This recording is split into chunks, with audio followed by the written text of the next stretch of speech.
성경에서 여성 이름이 책 제목으로 붙여진 것은 룻기와 에스더 단 두 권뿐입니다.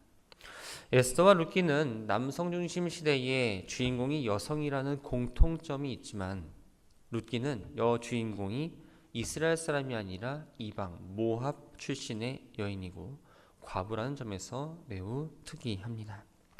이스라엘 역사를 기록한 구약 성경 속에 이방 여인이 주인공으로 나오는 이야기가 어떻게 자리를 잡게 되었을까요? 룻기는 역사서로 분류되어서 사사기와 사무엘서 사이에 위치합니다. 형식을 보면 성경에서 최초로 소설 형식으로 기록된 책입니다. 룻기가 소설 형식으로 쓰였지만 그렇다고 그 주인공 룻이 가상 인물은 아닙니다. 이스라엘 역사 속에서 실제로 존재했던 인물입니다. 룻기를 기록한 것은 사사시대에 살았던 룻이라는 한 여인의 미담을 전하려는 게 아닙니다. 룻을 통해서 이스라엘 역사를 주관하시는 하나님의 섭리가 어떻게 나타나고 있는지를 보여주고자 기록되었습니다. 1절에는 룻기의 배경이 나옵니다. 사사들이 치리하던 때입니다. 종교적 또 도덕적으로 절대적 진리의 기준을 잃어버린 시대이지요. 이스라엘 백성은 우상을 숭배합니다. 하나님은 그에 대한 징계를 내리십니다. 이스라엘이 회개를 했고 하나님은 그 음성을 들으시고 사사를 보내셔서 그들을 구원하십니다. 평안한 삶 가운데에 다시 또 죄악을 저지르는 이런 악순환이 반복되었던 시대였지요. 사사기는 그래서 사람마다 각기 자기 소견에 옳은 대로 행했던 시대라고 표현을 했습니다. 시대는 어두웠지만 신앙을 지켰던 소수의 경건한 사람들이 있었습니다. 하나님은 이러한 시대에도 구속의 손길을 결코 멈추지 않으셨습니다. 사사시대에서 또 왕정시대로 넘어가는 과정 가운데서도 하나님께서 친히 이스라엘 역사를 주관하고 계셨던 거죠. 더 나아가서 아름다운 신앙과 사랑의 이야기 주인공인 룻이 보아스라는 친척과 결혼해서 예수의 조상인 다윗까지 그 계보를 이어줍니다. 하나님이 다윗을 택하시고 또한 이스라엘 왕으로 삼으신 것은 바로 오래전부터 세워졌던 계획이라는 것을 우리는 알 수 있게 됩니다. 룻기는 유다 땅 베들레헴에 살고 있는 엘리멜렉 가족이 모압으로 이주한 것으로 이야기가 시작됩니다. 왜 이 가족들은 약속의 땅 가나안을 버리고 모압으로 이주를 했을까요? 하나님은 우상 숭배를 가증히 여기셨습니다. 가나안 땅에 들어가면 하나님만을 경외하고 하나님 주신 율법을 지켜야 한다고 분명히 말씀하셨지요. 그러나 사사시대 이스라엘 백성은 하나님과 맺은 그 언약에 충실하지 않았습니다. 이들은 가나안 땅에 깊숙이 뿌리 박혀 있고 만연해 있던 우상들, 특별히 바알 숭배와 아스다롯 숭배를 그대로 받아들입니다. 이스라엘의 우상을 숭배해서 하나님께서 진노하셨습니다. 이에 대한 징계로 흉년을 겪게 하십니다. 엘리멜렉이 살고 있던 빵집이라는 의미의 풍요로운 베들레헴도 예외는 없었습니다. 가나안 전역이 모두 흉년을 겪고 있었으니 이 문제를 피하고자 바로 모압으로 이주를 했던 거죠. 엘리멜렉은 하나님은 왕이시다라는 의미입니다. 고대 근동에서 이름은 단순히 어떠한 사람을 부르는 호칭으로만 사용되지 않습니다. 그 사람의 성격, 또한 인격, 신앙적 배경을 담아내는 경우가 많습니다. 왕이 없다고 말하는 이 사사시대에 하나님을 왕으로 인정할 정도로 엘리멜렉이라는 이름을 지어준 부모는 분명 신앙심이 깊었을 겁니다. 또 아마 엘리멜렉도 부모님의 영향을 받아서 하나님을 신실하게 섬기는 사람이었겠지요. 그러나 흉년을 피해서 약속의 땅을 지켜야 될 그 의무를 저버리고 모압 땅으로 이주함으로써 하나님 앞에 불순종하는 길을 걸어가기 시작합니다. 엘리멜렉 가족이 모압으로 이주한 결과는 너무나도 참혹했습니다. 모압에 들어간 지 얼마 지나지 않아 엘리멜렉이 죽게 됩니다. 이제 남은 사람은 그의 아내 나오미, 두 아들 말론과 기럨 뿐입니다.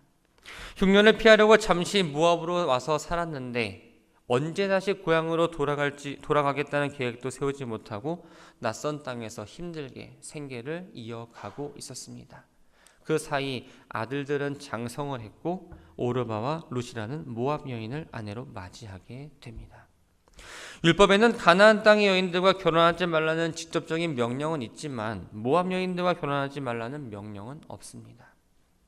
하지만 모압과 암몬 자손들이 영원히 여호와의 총회에 들어가지 못한다는 그 규정을 한번 생각해 보면 모압 여인들과 결혼한 이들의 행동은 그리 합당한 건 아니었습니다.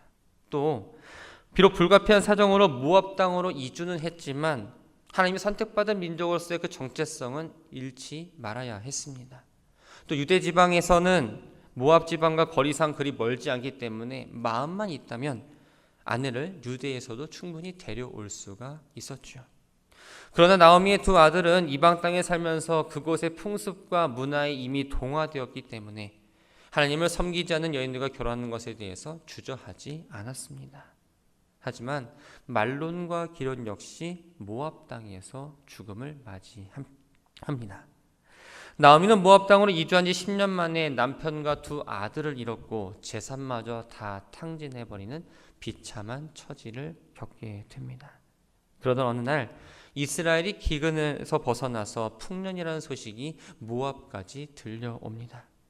하나님께서 죄를 범한 이스라엘 백성들을 징계하셨지만 여전히 그들을 사랑하셨기 때문에 고통 중에 그저 버려두지 않으시고 긍휼을 베풀어서 이스라엘을 고통 가운데에 건져내 주셨습니다.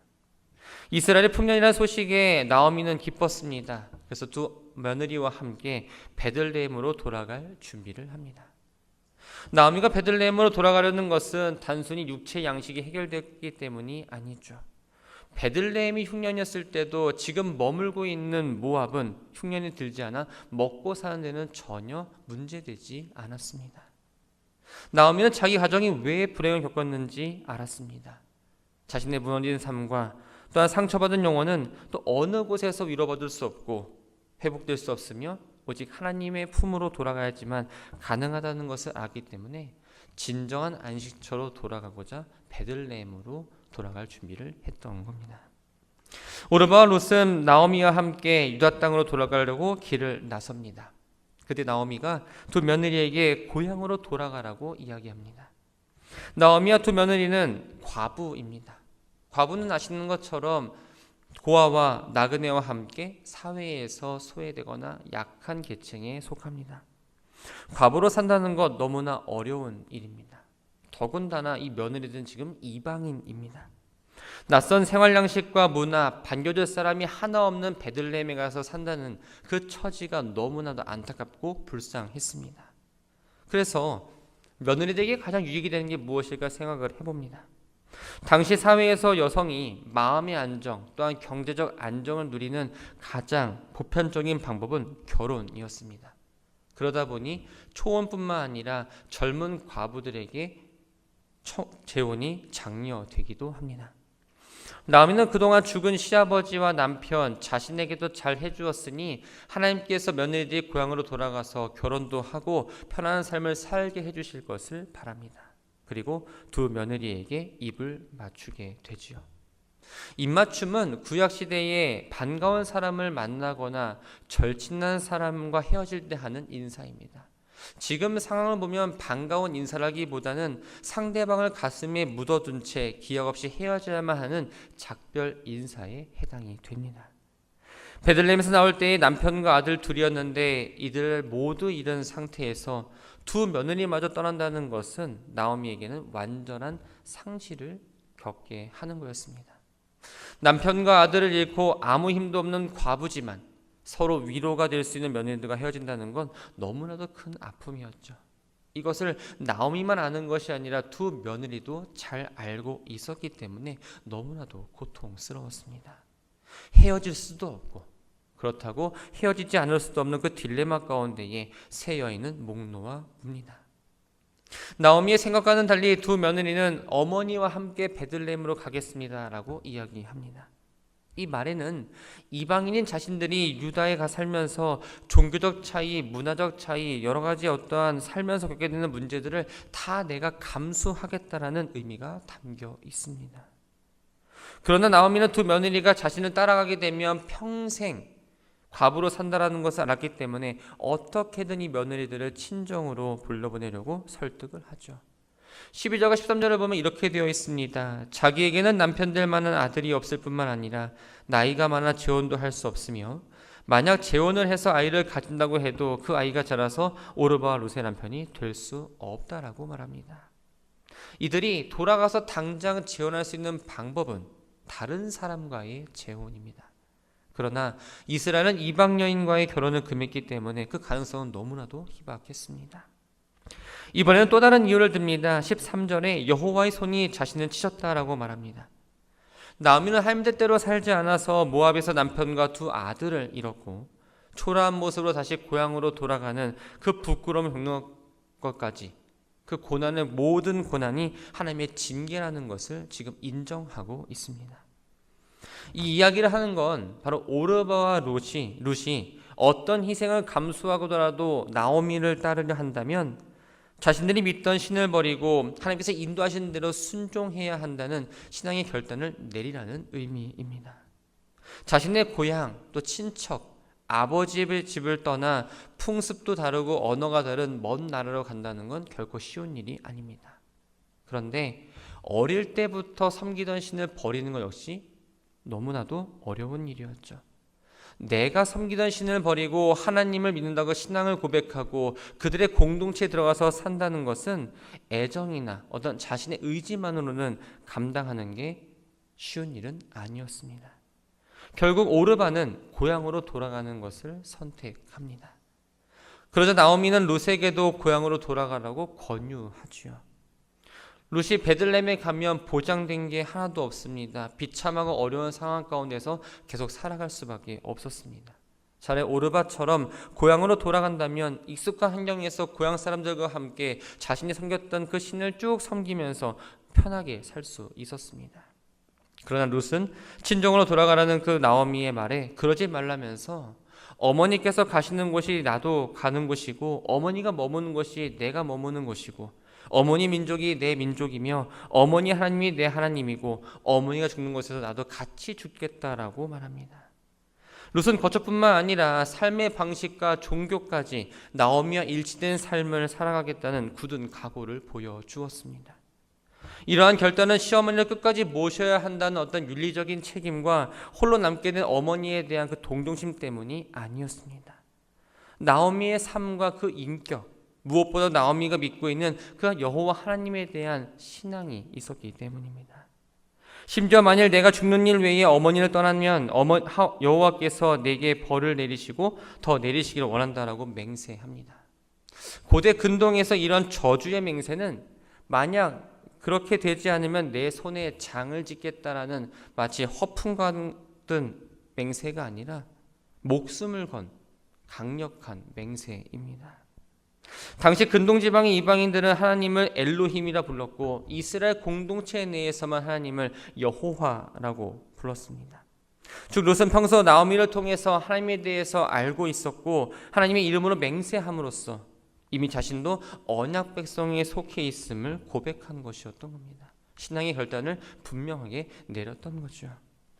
나오미는 룻이 자기와 함께하려고 단단히 마음먹은 것을 알고는 더 이상 권유하지 않습니다. 이 둘이 이제 베들레헴에게 도착합니다. 이때는 보리 추수가 막 시작될 무렵이었습니다. 나오미가 돌아왔다는 소식에 베들레헴이 떠들썩합니다.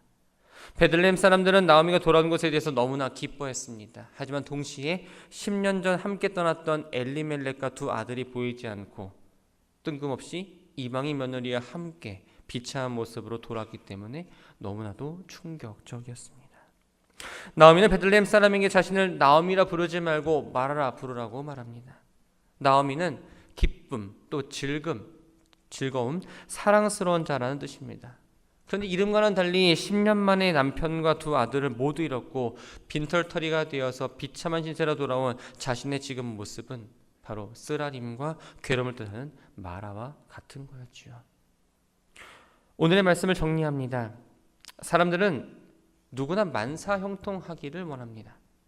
하지만 누구도 만사형통한 사람은 없습니다.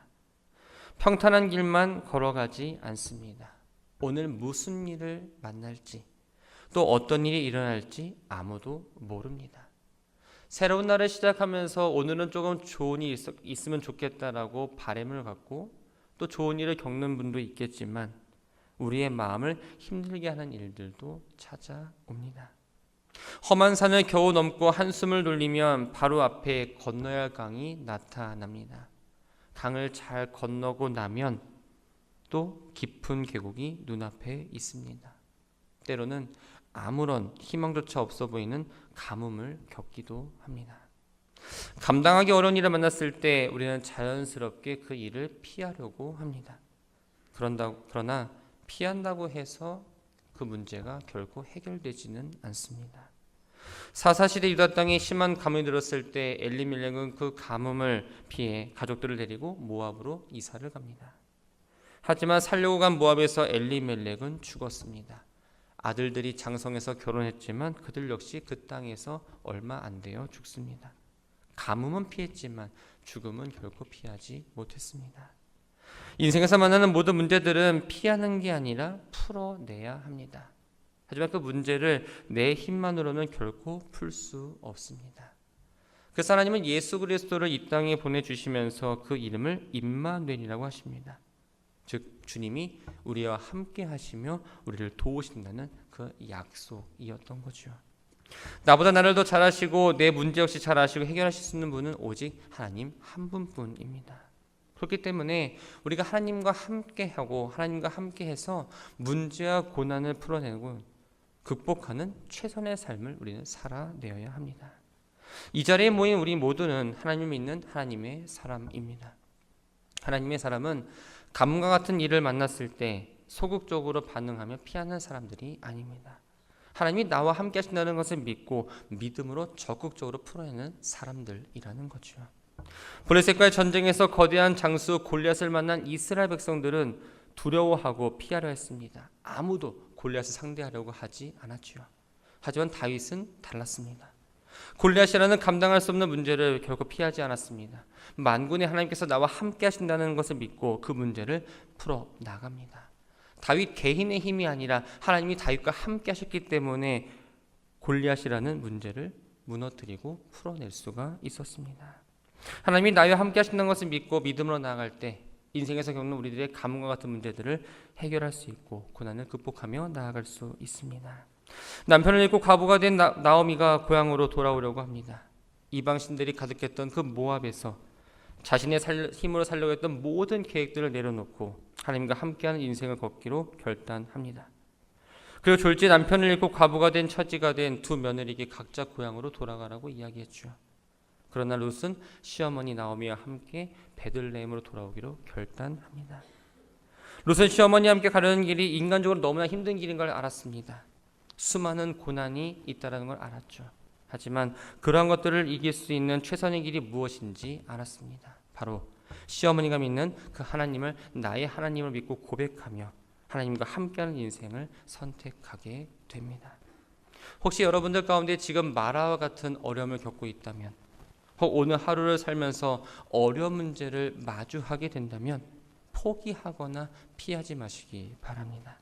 내 힘으로 감당해 보려고 내 능력으로 내 인간적인 방법으로 그 문제를 해결하려기보다 또 내가 옳다고 생각한 대로 행동하는 것이 아니라 가장 먼저 하나님을 바라보며 하나님을 선택하는 백성들 되시기를 주의 이름으로 부탁드립니다. 하나님께서 나와 함께 하신다는 것을 늘 잊지 마시고 두려워하지 마시고 담대함으로 그 문제를 능히 이겨나가며 믿음이라는 그 열쇠를 가지고 풀어내는 모든 성도들 되기를 주님의 이름으로 축원합니다.